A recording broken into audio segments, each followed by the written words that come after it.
the network for the AV industry. What are you listening to? This is AV. This is AVNation. This is AVNation.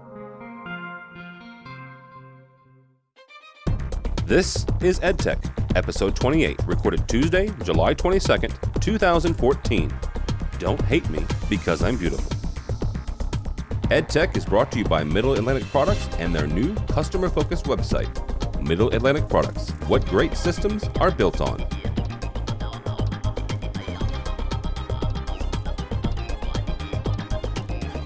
This is EdTech, the monthly education-focused show brought to you by the fine folks at AVNation. Hello, my name is Tom Albright. I'm your host. With us this month is Mr. Greg Brown, UCLA, and he also writes from time to time for Infocom All Voices, and still, for some reason, the chair of the Technology Managers Council. How are you, sir? I'm just fine, and it's only a 2-year thing. So in theory, sometime at the end of this year, they'll put me out of my misery. I mean, replace me with somebody else who knows what they're doing. Well, the neat thing all about this show is usually we have Scott Tyner on, who's neck deep in installation. So he's been a tech manager, you've been a tech manager, and our next guest has been a tech manager. Although I must say it's very easy for Scott to be neck deep in many things. Very nice. Short joke. That was a cheap shot. It was a good shot. 4'11"? Yeah. Jeez. All right. Ernie Bailey is from the University of Arkansas Medical Sciences. You're going to love this show. How are you, sir? I'm doing just great. And, Greg, I had it for 3 years. So. Don't hold your breath there, Mr. Brown. Yeah, I was part of the group that made the change from 2 2-year terms to two 1-year terms. So. Well, it wouldn't be so bad if people actually showed up to meetings. Not like I'm bitter or anything after the show. Thank you very much, all you council members out there who had better things to do. Just for the record, I'm no longer a council member. I can't be, so I had no business being there. That's why I wasn't there. Just wanted to put I out wouldn't there. mind if you'd show up. I'm still on the list for some reason. I can't get off the list, but I'm no longer a tech manager. I'm an independent programmer. You guys don't want me there. Last but not least, be nice to her, gentlemen. Her name is Chrissy Winske. Chrissy is now from K-12 Tech Decisions, a EH publication. So how are you, ma'am? I'm good. How are you? Doing well. Since this is all of our podcasts are brought to you by the fine folks at Middle Atlantic, middleatlantic.com. We'll talk about them in a couple minutes and some of the stuff they have going on. This is our first show for EdTech following Infocom 2014. Big show. They broke records, 37,000 plus. Last year in Orlando, it was the biggest concentration of technology managers, and I don't know that there was quite that many this year. But it was a good show, right? And it was a good show this year for tech managers. So, Greg, we'll start with you. Coming out of Vegas, what big things, technology-wise, for education, kind of struck you? Like, what was like, oh my gosh, or I don't believe that they're doing that and pushing it towards education. Let's see. I've been buying into the idea that it was somebody used the line evolutionary rather than revolutionary, and I like that. I think I even used that in my blog, my blog, which is currently being held hostage by Infocom. Hey, because they're not happy with it, but I won't say anything else because I'll get myself in trouble undoubtedly. But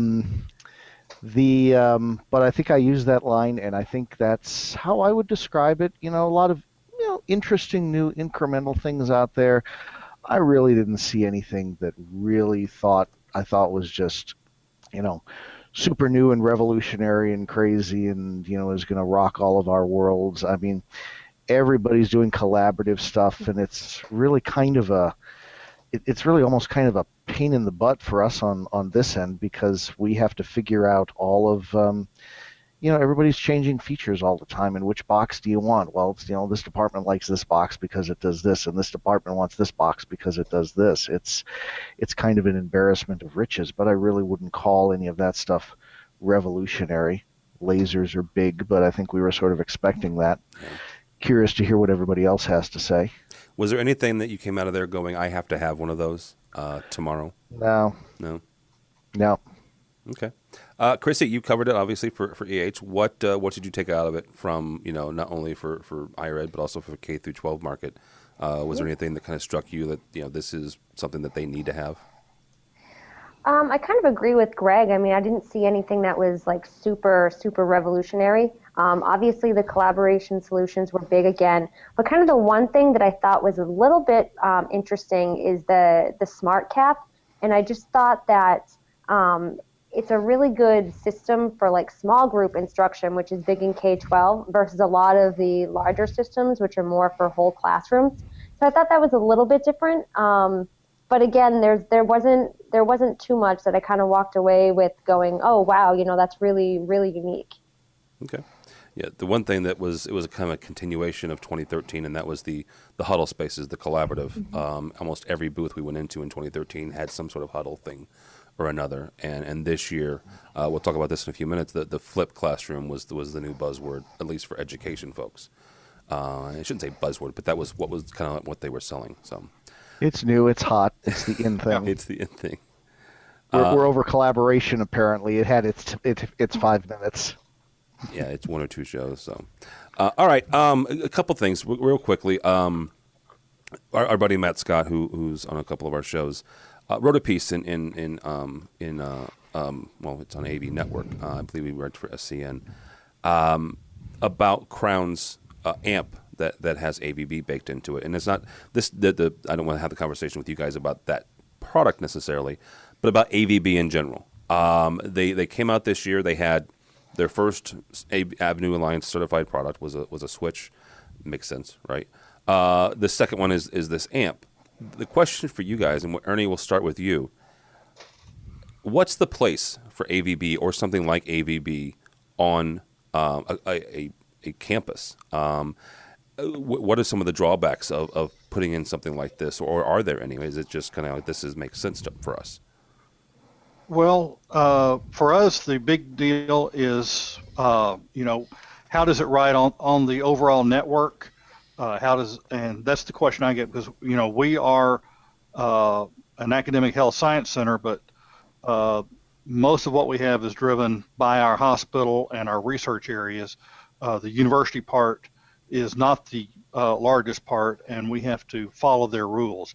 Now, being able to run things over AVB would be a big advantage to us in how we support our systems. And as we're seeing more and more of our core units wanting to ride on the network and communicate across the network as opposed to a dedicated network as we've been setting up in the past, I think seeing this option available, whether it's an amplifier or a network switch or a matrix switch that allow us to output everything across the network. And, we're already running everything over CAT cable, so why not take the next step and go over the main university network and have everything on one trunk?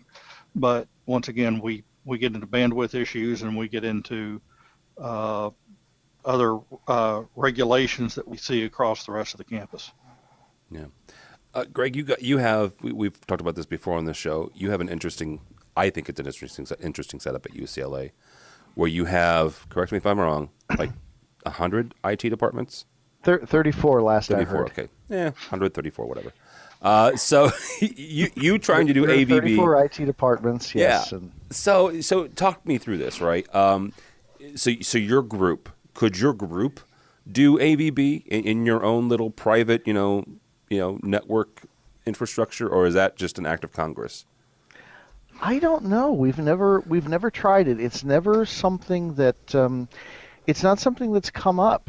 Our rooms are generally, individual little rooms. The only thing that we're sending distances is control and monitoring type stuff. So audio really hasn't come up, and actually I thought I saw more Dante stuff appearing on everything audio out there, but I don't know,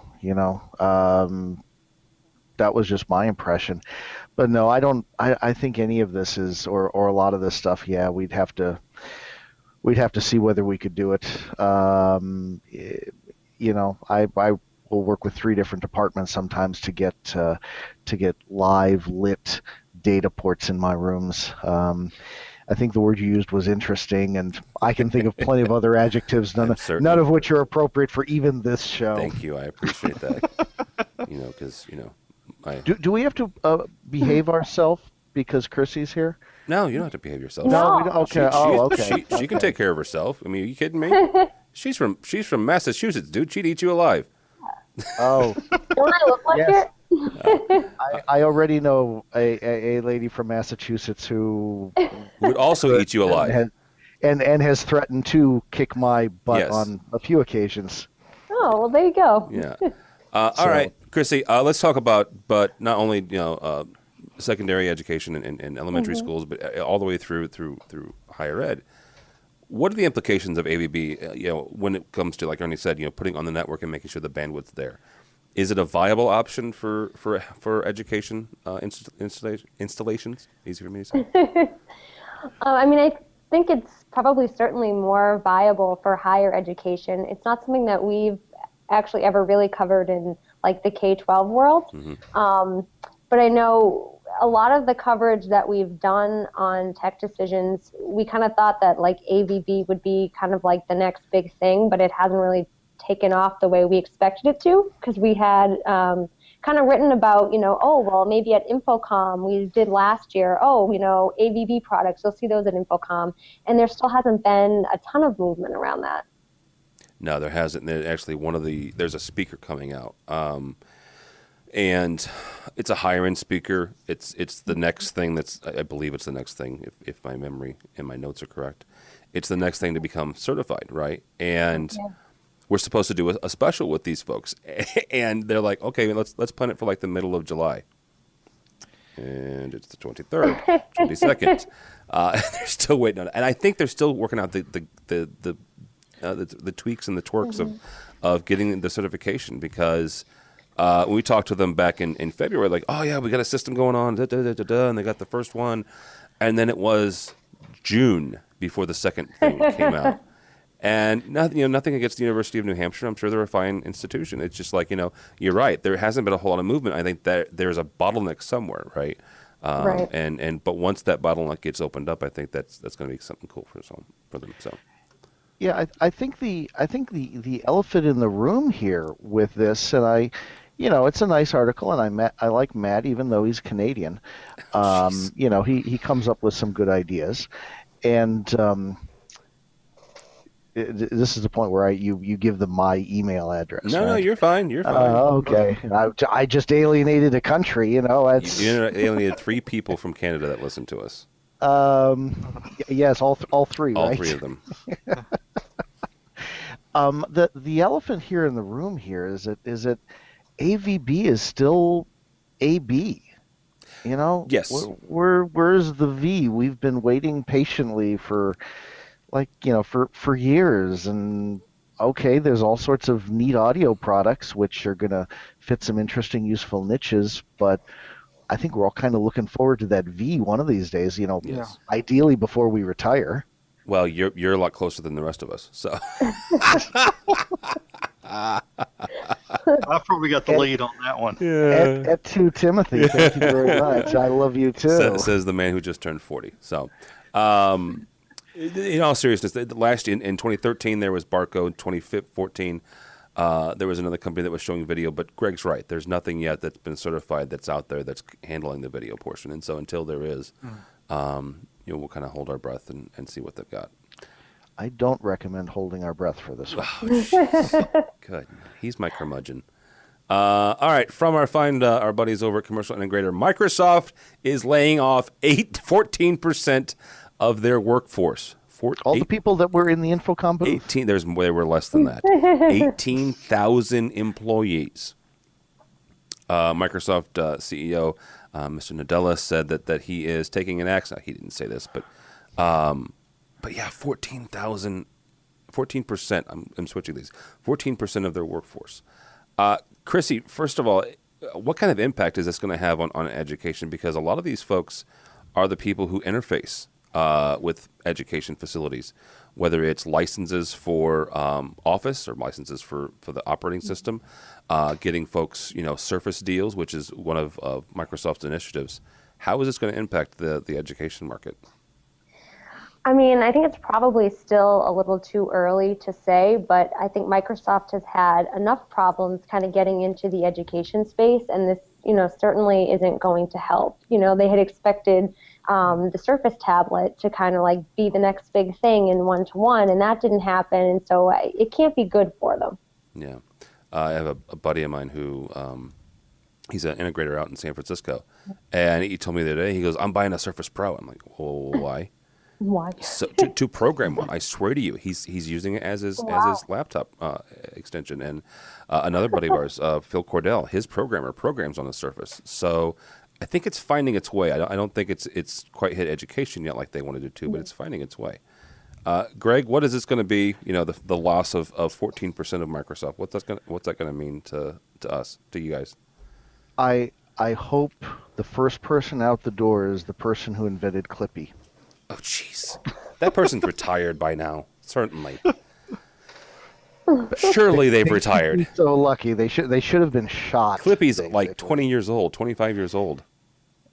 Well, yeah, younger kids in the audience, go and Google this, and you'll understand. I agree with Chrissy. You almost called her Clippy, didn't you? Yeah, I would say you've undoubtedly been called worse, but that might not be the case.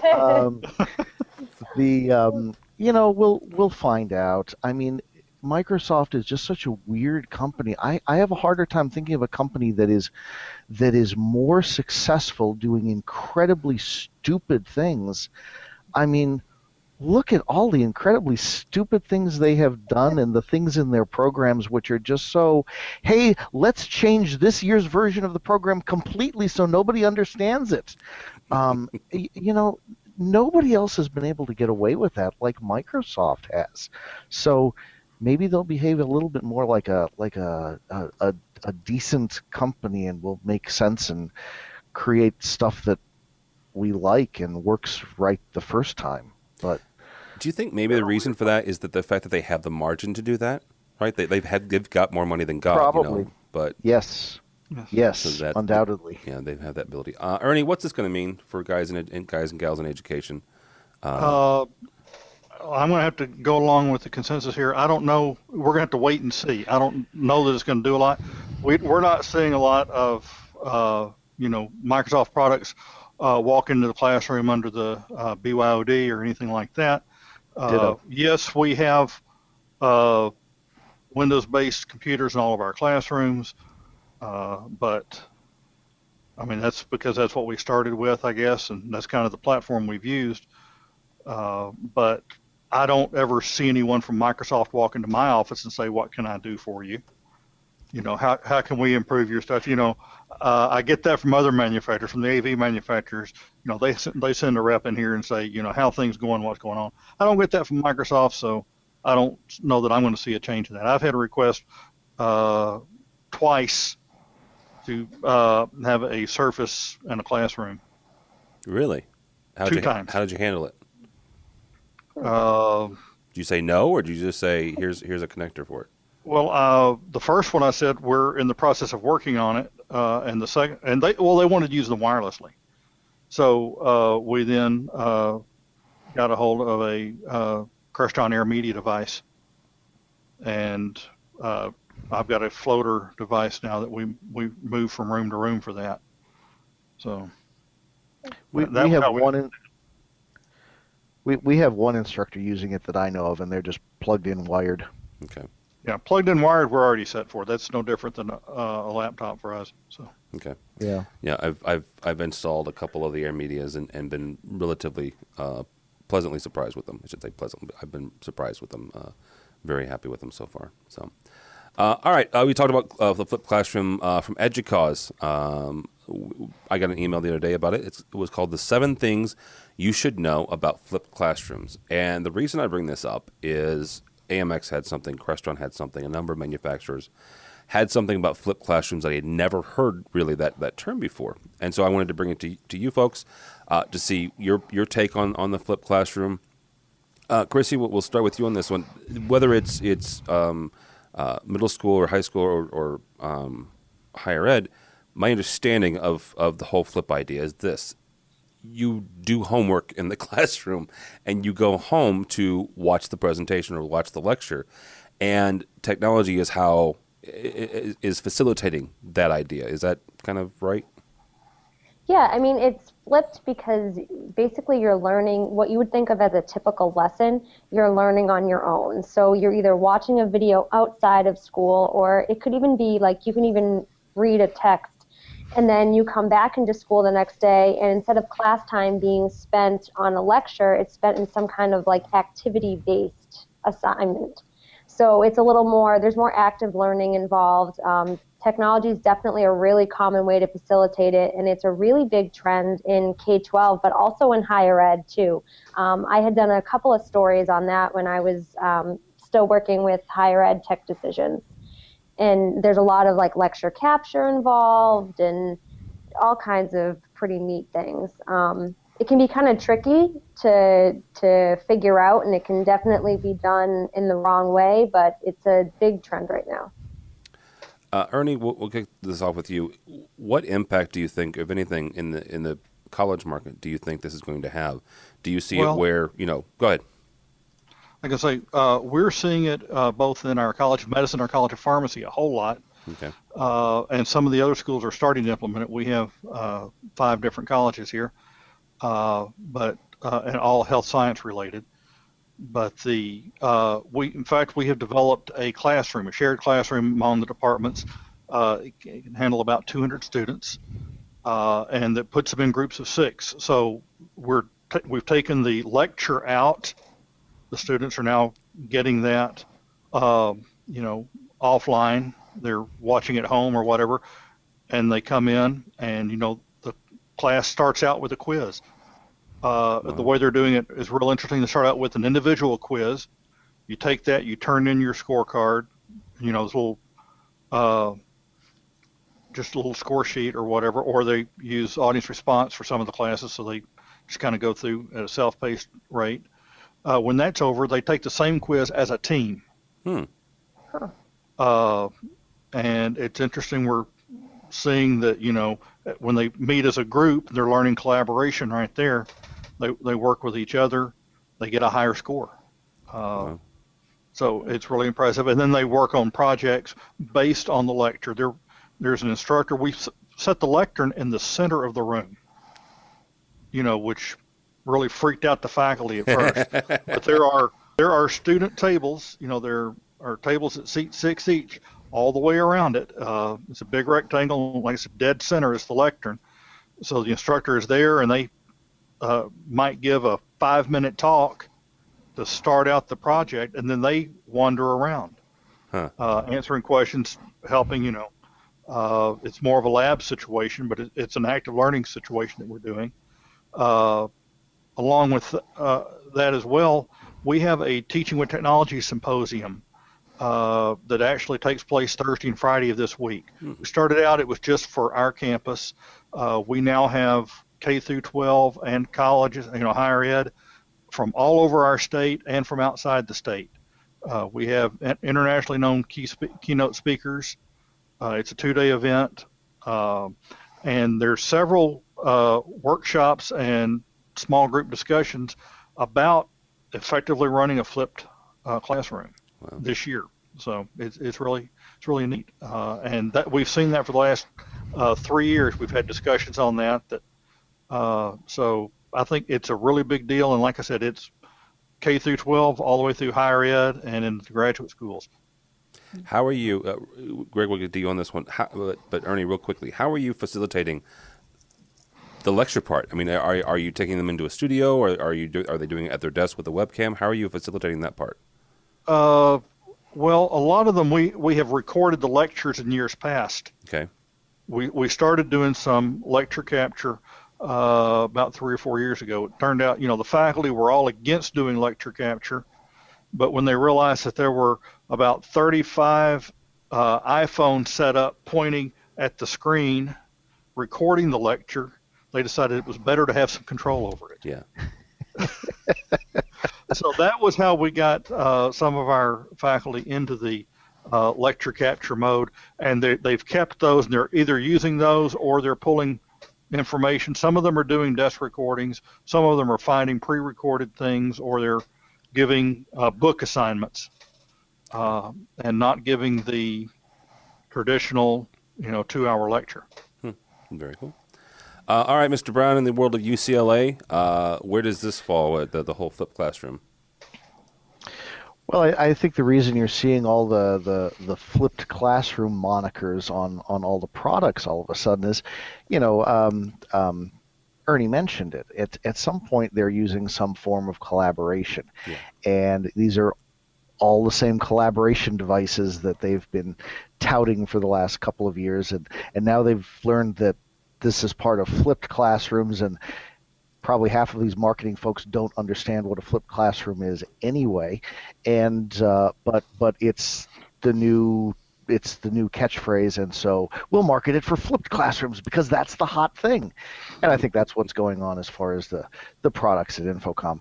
And actually, some of the Cal State schools are doing some much more interesting stuff with this than any of the UCs that I know of. So, but they tend to be a lot more innovative and cutting edge as opposed to us, stuffy old-fashioned UC system schools. And explain to people who've never watched this what the difference is between Cal State and UC systems. Well, the University of California, the University of California system are the top schools, are the most elite schools.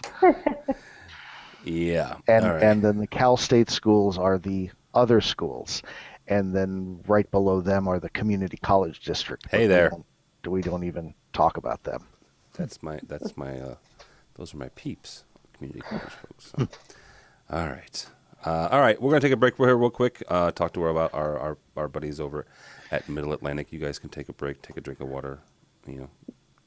Greg can go surf while I talk about this. So. All right, AVNation and all of our podcasts brought to you by Middle Atlantic and their new C5 series credenzas and their FlexView display solutions. If you go to our YouTube page, you will see me playing with their FlexView, making it move up and down. It's a display system. And it has a motor that lets you lower and raise the display, which is kind of cool. But first, the C5 series credenzas. This is an extension, an evolution of their already existing credenzas.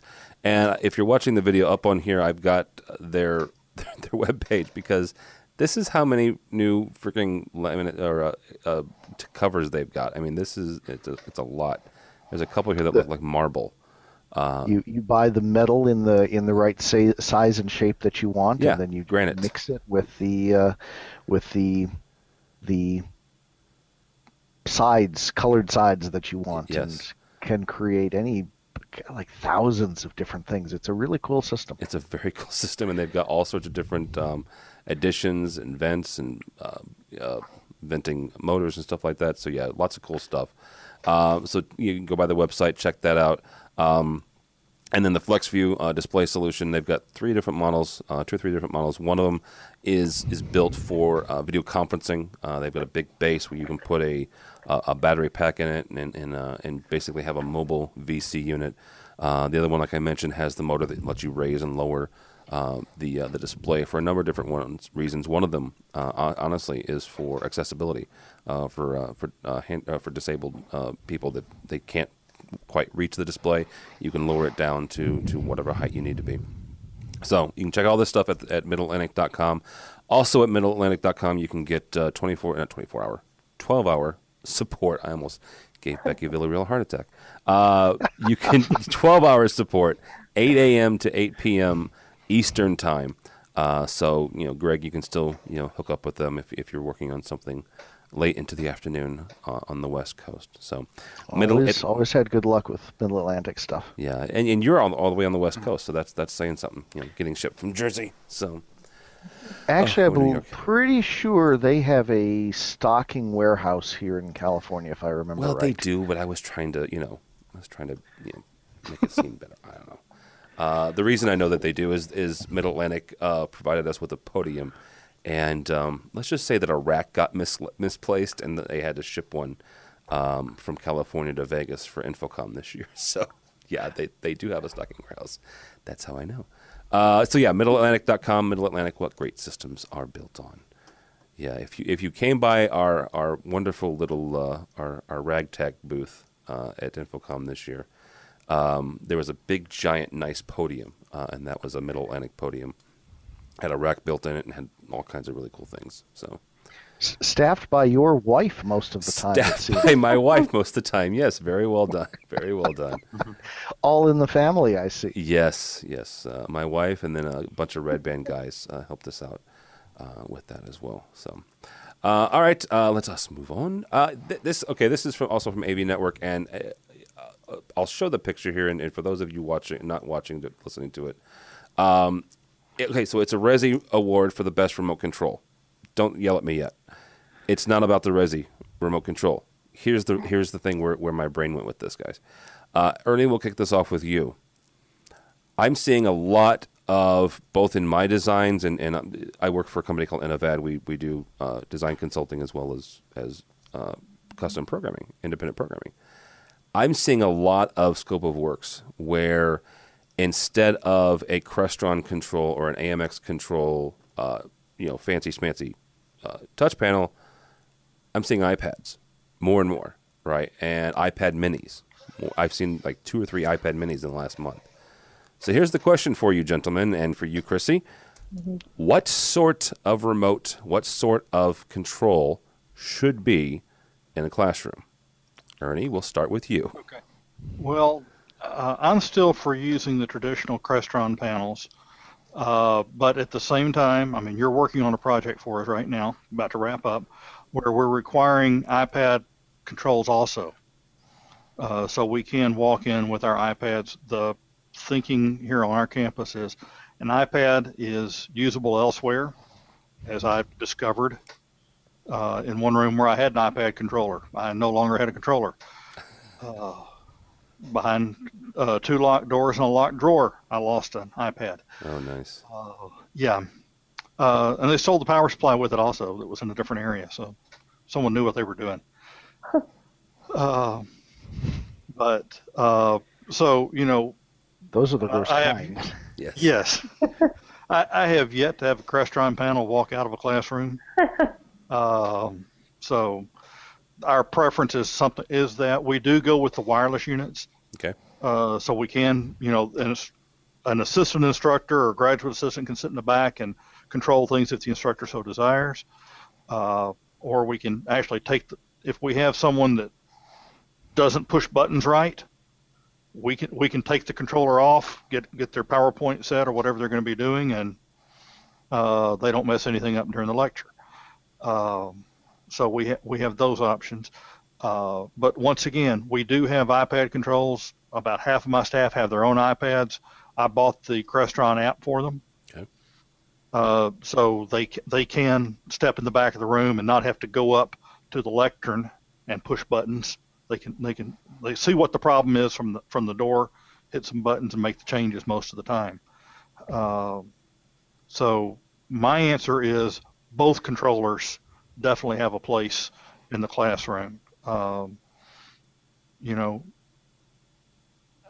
Price-wise, yes, the iPad's a little bit cheaper. Yeah. We're seeing price drops in the touch panels, so maybe we'll have a wash price-wise, but my in-house programmer prefers programming towards the Crestron panel, even though he is big with iOS systems. So. No, but I think both is a valid answer to this question, right? Because right. you brought up a good point. For your techs who need to walk in and not disrupt the class, but still get the system up and running, a mobile controller is useful, very useful. Yes. All right, Mr. Brown, when it comes to yours, you still have one of those racks that we've been watching for the last year behind you with the touch panel. Yeah, because I don't have a place to put it. There's classrooms all over you. I'm sure you can find one. What? It's not finished because they won't tell me what they want exactly to do. So it's an unfinished rack, and I'm out of space in the little cubby where we store. You've been working for racks. university too long. You need to come work with me. Oh, okay. What do you say when it comes to touch panels and stuff? What belongs in classrooms? We don't have any here. I actually will be. You don't have any what? Alternative. Okay, there we go. Panels. Because I know you've got touch panels. You got one right behind you. Yes, we've got a number of touch panels. We don't have deployed? Any... Oh, wow! Ouch! Very nice. 29 actually. 29 right now, and no alternative touch panels. I think, like a lot of schools, we're kind of slow adopters. We don't need to be. The line I've used occasionally is, we've got 10,000 faculty. Many of them are old. All of them are impatient. I don't need to be the first person rolling out any sort of brand new technology. And so we're going to wait and see. Like I think I said, I will probably be rolling out my first room later this summer, that'll have an iPad backup control, which will be sort of my first to screw up. So we'll see. Check back in with me in a couple of months, and I'll let you know how creative I was in messing that up. All right, I will definitely take you up on that. I might have you write something for us. That would be kind of cool to get your. And here's the thing: I like the iPad as a secondary, and Chrissy will get your 2 cents on this too.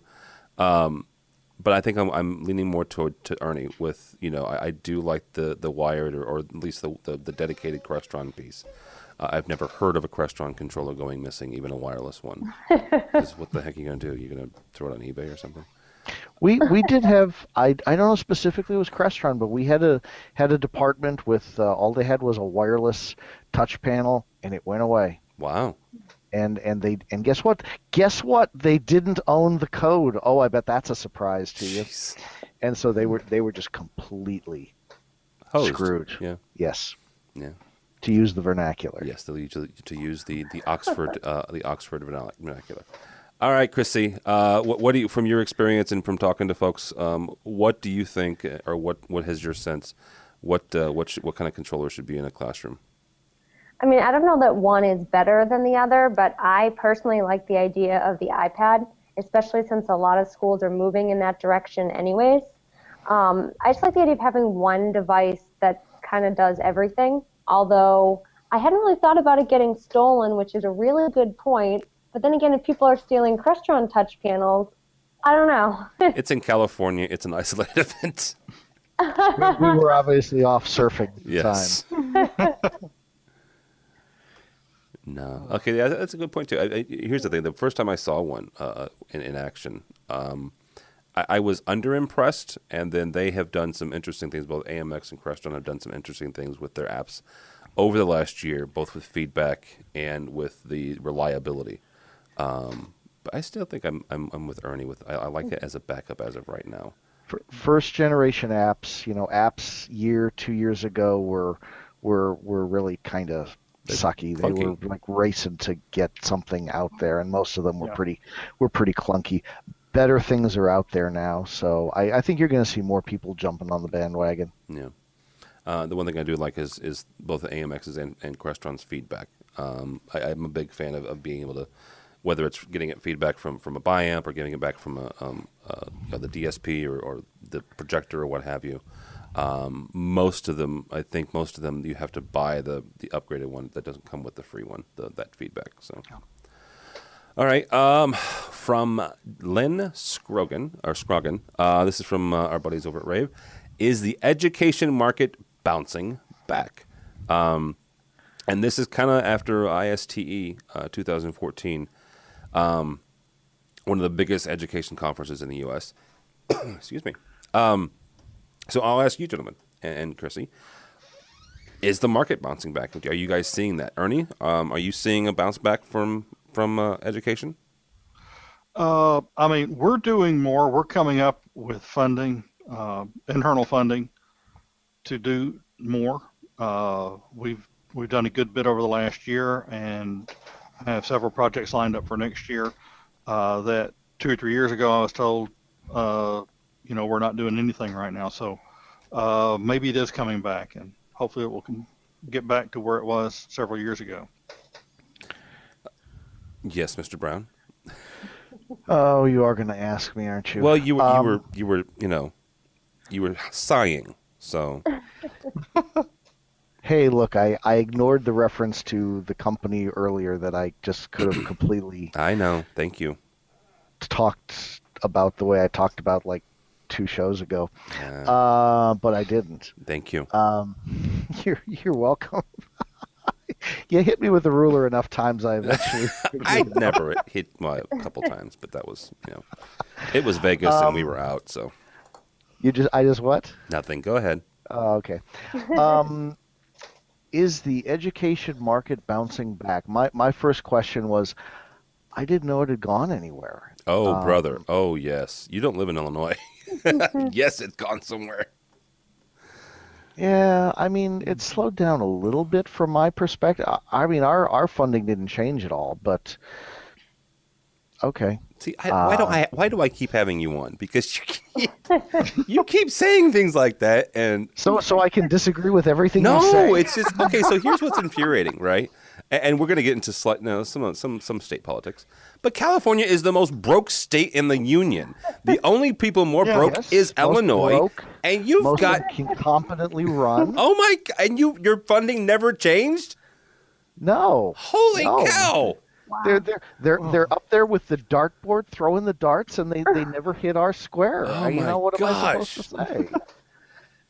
You are the luckiest man on the face of this earth. You realize that? What was the commercial? Don't hate me because I'm beautiful. Don't hate me because my budget didn't change. Oh, I don't hate you. I hate how to write a proposal. Yeah, I don't hate you. I hate the situation. I'm not kidding. I knew guys and women that in University of Illinois and ISU and downstate, they were on furlough. Their budgets got slashed. I mean, everything. And nothing. Well, the Cal States have had problems, but the Cal States didn't have any money to begin with.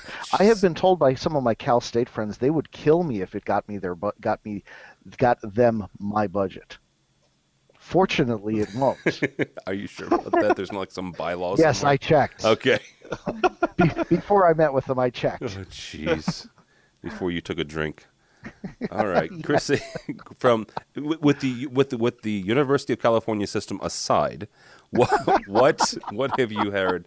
Do you think the education market is coming back? Oh, I think it's interesting because most of the schools that I talk to have had their budgets significurely cut.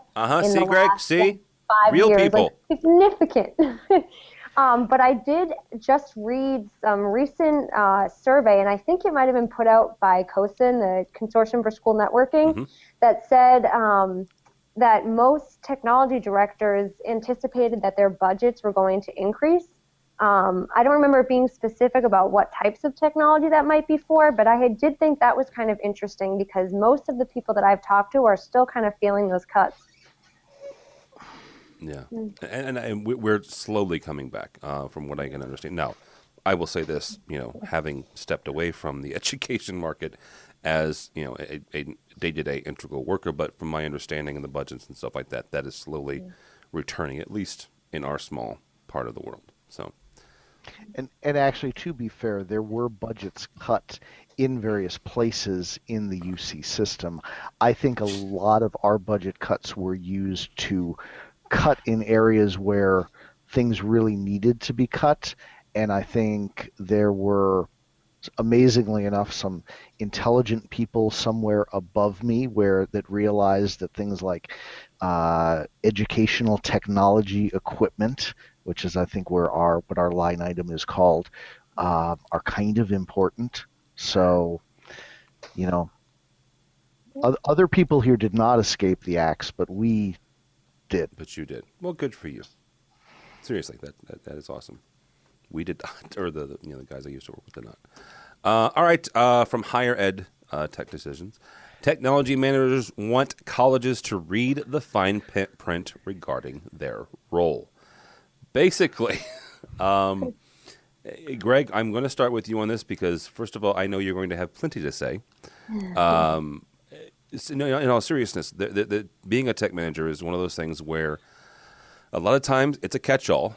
It's a catch-all position for IT, for AV, obviously, sometimes for video. I know our buddy Scott Tyner does work with the video department at Bates College. So what exactly, if you had to write it, Greg, what would you say is your 4 or 5 things? Like this is on my job description. The one that actually the big one that I would point to is the line we always refer to around here: other duties and responsibilities as required. That's a big one. Yes. You get that in there, and you're done for. Abandon all hope, ye who enter here. Our job is kind of, it's a little bit of everything, and if you're unhappy with it, wait a month, it'll change. Along with the technology. So, is this actually a surprise? I want to hear from Ernie, and from you. I mean, is this kind of a surprise to anybody? Well, Ernie? Greg, yeah, I'll answer that. About 10 years ago, Infocom had a group of technology managers come in for about a 3 or 4 day session to discuss what technology managers are, what they need to do their job, what tools. That was kind of the start of this program that they ran at Infocom. It was how it got kicked off.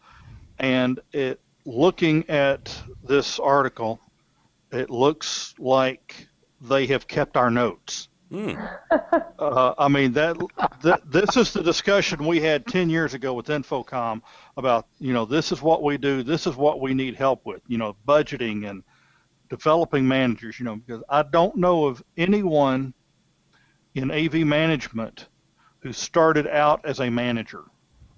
They didn't go to management school. They learned AV and worked their way up. It explains a lot. Yeah. Yeah. We started out running the technology and once again just worked our way up. Going back to, what do technology managers do and what is your job description?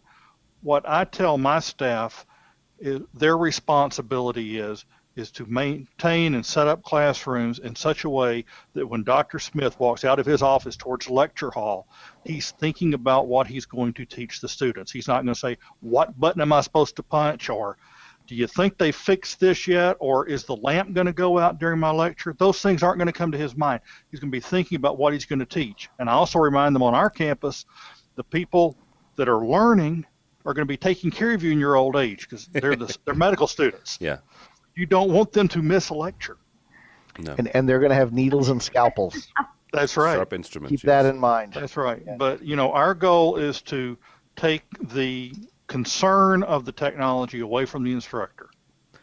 The line that we use occasionally that I think piggybacks right on that thought perfectly is the instructor is going to walk into a classroom with little or no training, usually no, because they're too busy. And if they can't walk into any room on campus and just understand the AV equipment like they've worked with it all their lives and do their lecture flawlessly, it is all your fault. Yeah. And that's kind of the bottom line. And that encompasses just a ton of stuff that most people never appreciate. Certainly a lot of stuff I think a lot of the people above us never understand. Yeah. There's all sorts of calls of duty involved in coming up with those sorts of systems. I want to go back to this conference that we had about 10 years ago. Greg Bronze from Cornell was in the group. He was also one of the chair of the Technology Managers Council years ago. But Greg had rented a car when he got down. Most of us had just taken a shuttle to the hotel, but he had some personal stuff to do, so he rented a car, and he pointed out to us, when I got in that rental car, it was different than my car. I did not have to read a user's manual to drive it here. He said, why can't we make AV systems like that? Yep. And that was the beginning of Dashboard for Controls. Because integrators like to show off. Well, no. Oh, wait, I'm sorry. Did that slip out? I still love dashboard for controls, and I still swear by it. That was where that came from. Greg said, I looked at the dashboard, and the fuel gauge was in a little bit different place, and the speedometer was still centered, and I could figure out how much gas was in the car and how fast I was going and what gear I was in without having to read a book. He said, AV systems aren't like that. Why not? But to Greg Brown's point, he's right. I mean, the people who don't follow it is because 9 times out of 10 they want to show off some of their skills. So. Right.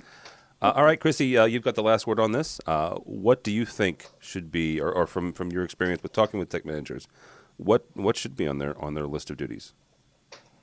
I don't know what should be on their list of duties, but I know there's a lot of things that I think are on the list of duties now that probably weren't before.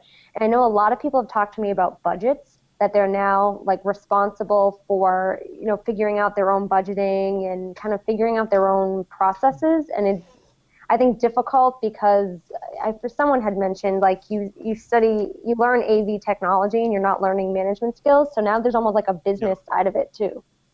Exactly. Yeah, absolutely. All right. Well, thank you guys very much for another hour and another episode of EdTech. With us has been Chrissy Winske. Chrissy is now with K through 12 Tech Decisions, part of Pubs. Thank you, ma'am. Thank you. Where can people find you or more about K through 12? At K12techdecisions.com or follow us at K12TD on Twitter. Okay. Mr. Ernie Bailey from UAMS, thank you, sir. Glad to, always. You can find me on LinkedIn or at uams.edu. uams.edu. All right. And last but not least, in the plush and overly ostentatious University of California, LA. I go surfing now? Yes, you can go surfing now. Was that a dig on my Hawaiian shirt? No, it wasn't. Oh, okay. Nice Hawaiian shirt, though, by the way. It was a dig on the palm tree behind you. It was. It met the most important consideration for a Tuesday morning podcast recording shirt. It was clean. Yes. A lot of people have found me on LinkedIn, and I also blog periodically for Infocommo Voices when I don't write things that upset them, like my latest blog, which might have to find another home someplace else, but that's still up in the air, and so I'll stop talking now before I dig my hole any deeper. Thank you very much for being here, everybody. I enjoyed it. Oh, my. I like you, Greg. I only got to see Greg once during Infocom. It was a bummer. And he was in the middle of in between teaching classes, so. It was in the middle of one great big class. Yeah. It was a 3-day class. That was you don't appreciate what standing up and talking for 3 days is like until you try standing up and talking for 3 days. And I had a co-teacher. So you were only 1.5 days. We alternated. Jeez. Although he did give me the brand new IT section of the material. Thank you very much, Mel. I enjoyed all 3 hours of that. Nice. Well, you've got that. Like I said, not that I'm bitter or anything. You've got 35 IT departments at your back. You got this. Yeah. Now, if I understood how many of those IT departments. Yeah, that's between you and UCLA. I'm a rational, sane person. I'm not IT material. I understand that joke completely. All right, my name is Tom Albright. Don't follow me. Go by the website if you would, please. AVNation.tv. What's the difference between God and an IT manager? God doesn't think he's an IT manager. Exactly. Thank you very much. Thank you very much. He's here all week. 2 drink minimum. Go by the website, AVNation.tv. AVNation.tv. You'll find this podcast and a host of others. Also, we are starting a newsletter just to keep people up to date for those who aren't on Twitter, honestly, because that's our main how people get out and find out about the new podcast. So if you're interested, go and sign up there. We have a new State of Control. George Tucker just did a new Lighting Guy show last night, so that'll be up there shortly. AV Week, obviously we record it every Friday. It posts every Monday. So yeah, AVNation.tv. Every week, amazingly enough. Every week. It's crazy. 3 years now. It works out. It is amazing. Took me a whole month to figure that out. Oh, jeez. It's because you're from California. All right. sun, surf. Yes, I know. It's nice. It's a rough life, but somebody's got to lead it. But the three of us have seasons. So Yes. Yeah. And you know what? You can have them. Thank you very much. all right. If Scott was here, he only has two. Well, that's true. That's true. Winter and summer. Our podcast brought to you by Middle Atlantic, middleatlantic.com. What great systems are built on. Thanks so much for watching and listening. This has been EdTech.